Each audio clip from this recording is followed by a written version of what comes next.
Hello guys, आप सभी का yes for study YouTube channel में हार्दिक स्वागत है व अभिनंदन है। आज मैं आपको इस वीडियो में बताने वाला हूं कि यूपी बीएड का एग्ज़ाम कितने नंबर का होता है और कितने घंटे का होता है और कौन कौन से सब्जेक्ट जो है कंपलसरी रहते हैं और मेरे जो है कौन से सब्जेक्ट जो है टीचिंग सब्जेक्ट थे। अगर मैं पेपर की बात करूँ तो प्रत्येक पेपर आपका 3 घंटे का रहेगा और 80 नंबर का। तो इस तरह से आपके यूपी बीएड में 6 पेपर होंगे, जिसमें से 4 पेपर आपके कंपलसरी रहेंगे और 2 पेपर आपके टीचिंग सब्जेक्ट रहेंगे। तो इस तरह से आपके 6 पेपर हो रहेंगे, जिसमें से 6 पेपरों का टोटल पूर्णांक आपका रहेगा 480 नंबर का। ये 4 पेपर कंपलसरी रहेंगे, जिसमें से पहला पेपर है philosophical and sociological perspective in education, ये आपका फर्स्ट पेपर है। सेकेंड पेपर है आपका philosophical and perspective in education. आपका थर्ड पेपर है physical education health and yoga. आपका फोर्थ पेपर है कंटेम्परेरी इशूज ऑफ एजुकेशन। इस तरह से ये आपके 4 जो है पेपर कंपलसरी रहेंगे। और जो मेरे टीचिंग सब्जेक्ट थे, अगर मैं अपने टीचिंग सब्जेक्ट की बात करूं तो मेरा पहला जो टीचिंग सब्जेक्ट था वो था पेडागोजी ऑफ सोशल साइंस और दूसरा था मेरा पेडागोजी ऑफ हिंदी। तो इस तरह से आपके कुल 6 पेपर होंगे, जिसमें से 3-3 घंटे प्रत्येक पेपर में टाइमिंग रहेगा और प्रत्येक पेपर आपका 80 नंबर का रहेगा। तो इस तरह से आपके टोटल जो है पूर्णांक 480 नंबर का रहेगा। अगर मैं फर्स्ट पेपर की बात करूं तो आपका फर्स्ट पेपर है philosophical and sociological perspective in education. यह आपका फर्स्ट पेपर है, यह आपका 3 घंटे का है और 80 नंबर का। अगर हम फर्स्ट पेपर में खंड आ की बात करें तो खंड आ में आपके कुछ इस प्रकार आपके क्वेश्चन पूछे गए थे। आपका पहला क्वेश्चन है शिक्षा के उद्देश्यों के निर्माण के आधार क्या है। सेकेंड क्वेश्चन शिक्षा के औपचारिक अभिकरणों से आप क्या समझते हैं। आपका थर्ड क्वेश्चन है लैंगिक असमानता से आप क्या समझते हैं, व्याख्या कीजिए। आपका फोर्थ क्वेश्चन है बालक के सामाजिकरण में परिवार की भूमिका को स्पष्ट कीजिए। आपका फिफ्थ क्वेश्चन है बौद्ध दर्शन के मूल सिद्धांत लिखिए। आपका सिक्स्थ क्वेश्चन है राष्ट्रीय एकता में शिक्षा की भूमिका लिखिए। आपका सेवेंथ क्वेश्चन है लैंगिक भेदभाव के कारण लिखिए। आपका 8वां क्वेश्चन है टैगोर के विश्व बौद्ध दर्शन की व्याख्या कीजिए।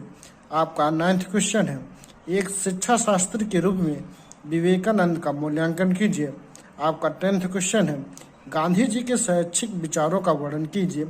तो इस तरीके से आपका फर्स्ट पेपर का खंड आ कंप्लीट हो गया। अगर हम खंड बा की बात करें तो खंड बा में आपके कुछ इस प्रकार क्वेश्चन पूछे गए थे। पहला क्वेश्चन है आदर्शवाद के मूल सिद्धांत क्या है, उनकी विस्तृत व्याख्या कीजिए। अथवा आदर्शवाद जीवन के भौतिक या वैज्ञानिक तथ्यों की अपेक्षा मानव अनुभव के आध्यात्मिक पक्षों पर बल देता है, इस कथन को स्पष्ट कीजिए। आपका सेकंड क्वेश्चन है प्रकृतिवाद से आप क्या समझते हैं, इसके मूल सिद्धांतों की व्याख्या कीजिए।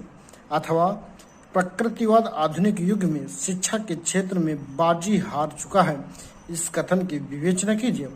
आपका थर्ड क्वेश्चन है सामाजिक परिवर्तन से आप क्या समझते हैं, सामाजिक परिवर्तन में मुख्य कारकों का वर्णन कीजिए। अथवा शिक्षा सामाजिक परिवर्तन का एक शक्तिशाली साधन है, स्पष्ट कीजिए। इस तरीके से आपका फर्स्ट पेपर का खंड आ और खंड बा क्वेश्चन कंप्लीट हो गए। यह आपका सेकंड पेपर है। पेपर का नाम है साइकोलॉजिकल पर्सपेक्टिव इन एजुकेशन। यह भी पेपर 2 खंडों में डिवाइड है। अगर हम खंड आ की बात करें तो खंड आ में आपके कुछ इस तरीके से क्वेश्चन पूछे गए हैं। पहला क्वेश्चन है आपका शिक्षा मनोविज्ञान की प्रकृति का वर्णन कीजिए। सेकंड क्वेश्चन है वृद्धि और विकास में अंतर स्पष्ट कीजिए। थर्ड क्वेश्चन है किशोरावस्था में शिक्षा की प्रकृति का वर्णन कीजिए। फोर्थ क्वेश्चन है शिक्षा में वंशक्रम व वातावरण का महत्व बताइए। फिफ्थ क्वेश्चन है समस्या समाधान की प्रक्रिया को समझाइए। सिक्स्थ क्वेश्चन है आपकी स्मृति की विधियों का वर्णन कीजिए। सेवेंथ क्वेश्चन है आपका बुद्धि के द्विकारक सिद्धांत का वर्णन कीजिए। 8th क्वेश्चन है आपका शिक्षा में सांख्यिकी के क्या उपयोग हैं।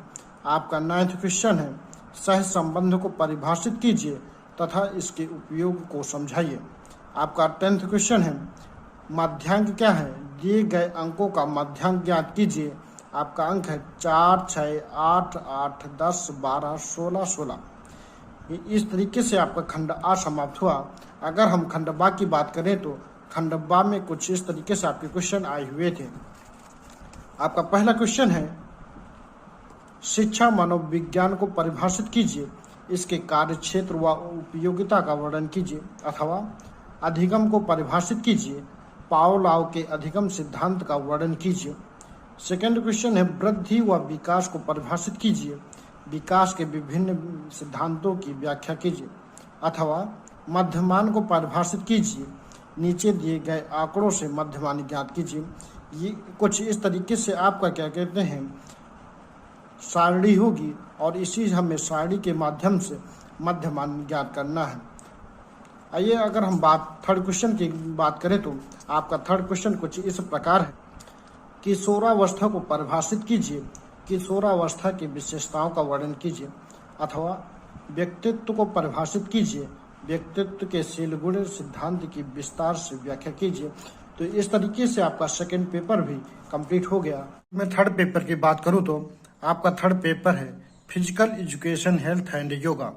यह पेपर आपका 3 घंटे का होगा और जो मार्क्स है वो 80 नंबर का होगा पेपर। यह पेपर 2 खंडों में डिवाइड होगा, जैसे कि आप खंड आ और खंड बा में आपका ये पेपर डिवाइड रहेगा। खंड आ में आपके 10 क्वेश्चन रहेंगे, जिसमें से हमें 7 क्वेश्चन करना है। खंड आ जो कि एक शॉर्ट आंसर है या कहें कि लघुत्तरीय प्रश्न रहेंगे खंड आ में। प्रत्येक मार्क्स 5 नंबर का रहेगा और 7 क्वेश्चन हमें खंड आ से करने होंगे, जिसमें से 10 क्वेश्चन रहेंगे। इसी तरह खंड बा में आपके 3 क्वेश्चन रहेंगे, जो कि हमें तीनों क्वेश्चन करना है, वो आपके लॉन्ग आंसर है। आइए हम खंड आ की बात करें तो खंड आ का आ कुछ इस प्रकार है। खंड आ में आपका पहला क्वेश्चन है, शारीरिक फिटनेस के तत्वों का वर्णन कीजिए। आपका सेकंड क्वेश्चन है, उत्तम स्वास्थ्य के लक्षण बताइए। आपका नेक्स्ट क्वेश्चन है, विद्यालय स्वास्थ्य शिक्षा कार्यक्रम को परिभाषित कीजिए। आपका फोर्थ क्वेश्चन है, ध्वनि प्रदूषण के उपचार के उपाय लिखिए। आपका जो 5 क्वेश्चन है वह है आपका प्राथमिक चिकित्सा के उद्देश्य लिखिए। आपका जो 6th क्वेश्चन है वह व्यक्तिगत स्वच्छता का क्या महत्व है। जो आपका 7th क्वेश्चन है वो अष्टांग योग क्या है, इसके चरणों को सूचीबद्ध कीजिए। आपका जो 8वां क्वेश्चन है वह है आपका खाद्य मिलावट पर संक्षिप्त टिप्पणी लिखिए। आपका जो 9वां क्वेश्चन है, कार्बोहाइड्रेट से आप क्या समझते हैं। आपका जो 10वां क्वेश्चन है वह है आपका राष्ट्रीय परिवार नियोजन कार्यक्रम को समझाइए। तो इस तरीके से हमारा खंड आ कंप्लीट हो जाएगा, जिसमें से हमें 10 में से 7 क्वेश्चन करना है। और खंड बा की बात करें तो खंड बा में पहला क्वेश्चन है आपका स्वास्थ्य शिक्षा से आप क्या समझते हैं।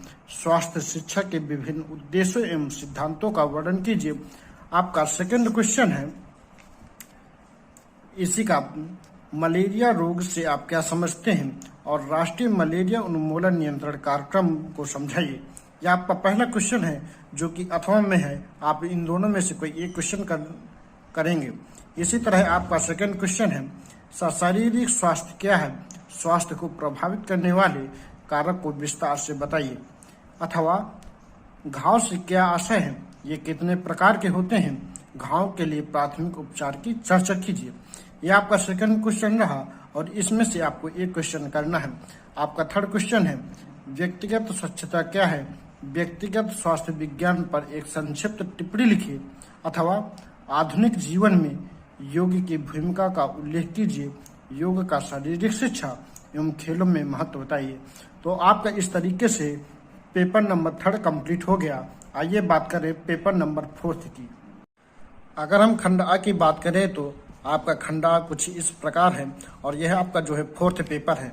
खंड आ में आपके क्वेश्चन कुछ इस प्रकार है। पहला क्वेश्चन है आपका पर्यावरण क्षरण से आप क्या समझते हैं।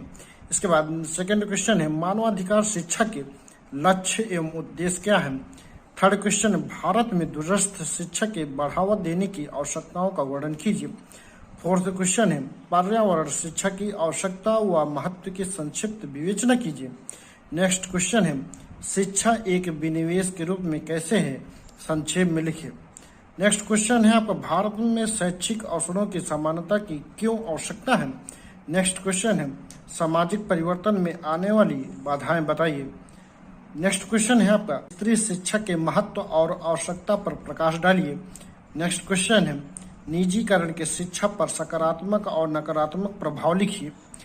नेक्स्ट क्वेश्चन है, आर्थिक विकास में शिक्षा की भूमिका की विवेचना कीजिए। तो आपका फोर्थ जो पेपर है, फोर्थ पेपर में खंड आ में आपके कुछ इस प्रकार 10 क्वेश्चन है जो हमें 7 क्वेश्चन करना है। आपका खंड बा कुछ इस प्रकार है। खंड बा में पहला क्वेश्चन है आपका, अपव्यय और अवरोधन से आप क्या समझते हैं? अपव्यय और अवरोधन के कारण एवं निराकरण के उपायों का वर्णन कीजिए। इसी में अथवा है, सामाजिक कल्याण व राष्ट्रीय कल्याण में शिक्षा का क्या योगदान है, स्पष्ट कीजिए। नेक्स्ट क्वेश्चन है आपका, प्राथमिक शिक्षा की प्रगति के मार्ग में मुख्य समस्याएं क्या हैं, इसकी उन्नति के लिए सुझाव दीजिए। अथवा पर्यावरणीय शिक्षा से क्या तात्पर्य है, पर्यावरणीय शिक्षा की आवश्यकता एवं उद्देश्यों का वर्णन कीजिए। थर्ड क्वेश्चन है आपका, सामाजिक परिवर्तन का अर्थ बताइए। सामाजिक परिवर्तन की विशेषताओं व क्षेत्र का वर्णन कीजिए। अथवा मानवाधिकारों का सार्वभौमिक उद्घोषणा की पृष्ठभूमि क्या है, इसके उद्देश्यों का वर्णन कीजिए। तो इस तरीके से आपका फोर्थ पेपर भी कंप्लीट हो गया।